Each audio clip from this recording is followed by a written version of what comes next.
بسم اللہ الرحمن الرحیم۔ معزز خواتین و حضرات، ذاکر فرخ عباس آف راولپنڈی، اس کی مشکوک النسب ہونے کی نشاندہی ہم نے بہت پہلے کر دی تھی، جس پر اس کے کچھ حامی، اس کے کچھ ہم نوا اور بانیان میں سے کچھ لوگوں نے ہم پہ یہ اعتراض اٹھایا کہ ہم نے اس پر الزام لگایا ہے، بہتان باندھا ہے، اور بہتان باندھنے کی ملت شیعہ خیر البریہ اثنا عشریہ پاکستان کے جو بنیادی اور مسلمہ عقائد ہیں اس میں بڑی شدت والی سزا ہے۔ میں یہ سمجھتا ہوں کہ ذاکر فرخ عباس اور اس کے حامی اب ان کو یہ چاہیے کہ بانیان کو اطلاع کر دیں کہ وہ سید نہیں ہے، آئندہ فرخ عباس کے نام کے ساتھ سید اور نقوی ہرگز نہ لکھا جائے۔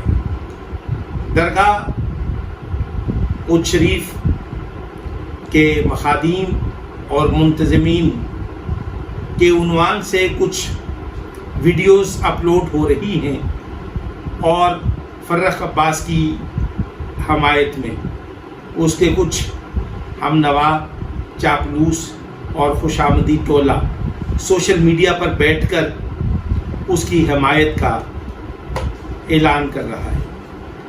ہم قدس شریف کے مخادیم اور درگاہ کے منتظمین کو متنبہ کرتے ہیں کہ وہ واضح الفاظ میں اس موقع پر اپنا موقف بیان کریں اور دوغلی پالیسی اور منافقانہ طرز عمل کو ترک کرتے ہوئے اپنے منصب سے دیانتداری کریں، اور اگر ان کی کوئی مجبوری ہے کہ وہ فرخ عباس کی حمایت کیے بغیر نہیں رہ سکتے تو پھر ان کو میں یعنی کہ قدس شریف درگاہ جلال الدین سرخپوش بخاری رحمۃ اللہ علیہ کے منتظمین کو میں یہ بات باور کرا دینا چاہتا ہوں کہ حق بات پہ کٹتی ہیں تو کٹنے دو زبانیں، ہم سردار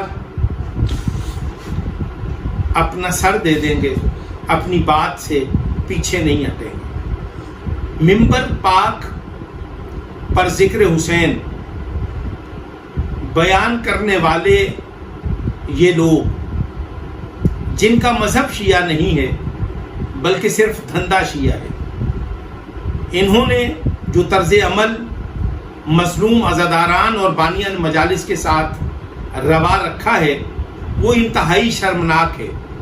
ہم اس کے متعلق بہت پہلے سے نشاندہی کر چکے ہیں۔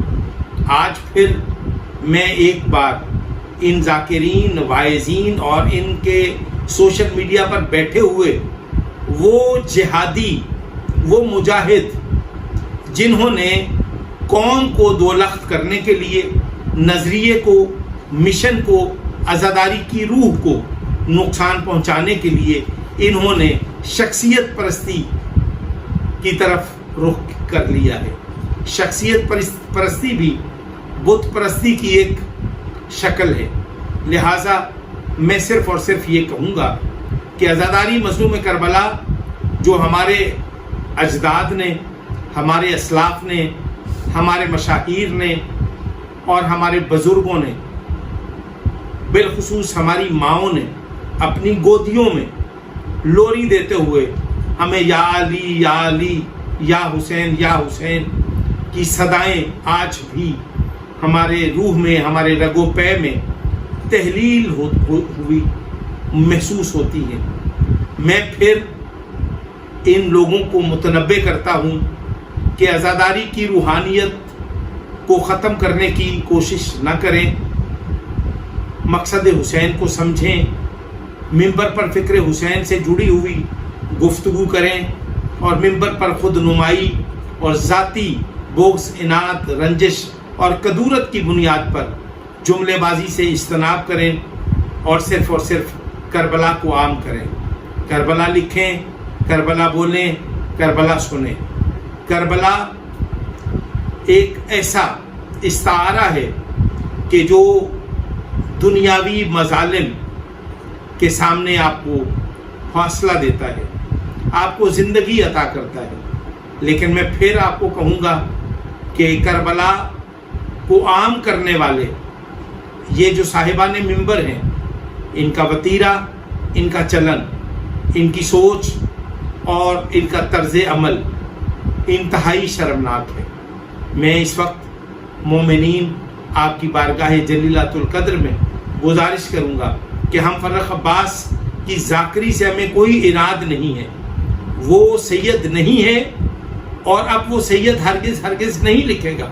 اور بانیان مجالس کو چاہیے کہ وہ اشتہارات میں اس کے نام کے ساتھ سید اور نقوی لکھنے سے اجتناب کریں. اس کو ذاکر بنائیں، سنیں بطور ذاکر، میل جول رکھیں. لیکن جب وہ سید کا کلیم کرے، وہ بتائے کہ میں سید ہوں، تو پھر اس کو روکیں بھی، اس کو ٹوکیں بھی. اور اس کے ساتھ میں پھر یہ کہوں گا کہ آپ کو امر بالمعروف اور نہی عن المنکر جو ہے اس پر قائم رہنا ہوگا. بصورت دیگر آپ اصول اور فروع کے انکاری نظر آئیں گے. یاد رکھیے، میں ایک بار پھر سے آپ کو دست بستہ امام حسین علیہ السلام کی عزاداری کی روحانیت کے خاتمے کا سبب یہ ذاکر اور یہ ان کے خوش آمدی، ان کے بکنگ کلرک، ان کے دلال، ان کے پروموٹر، ان سے دور رہیں.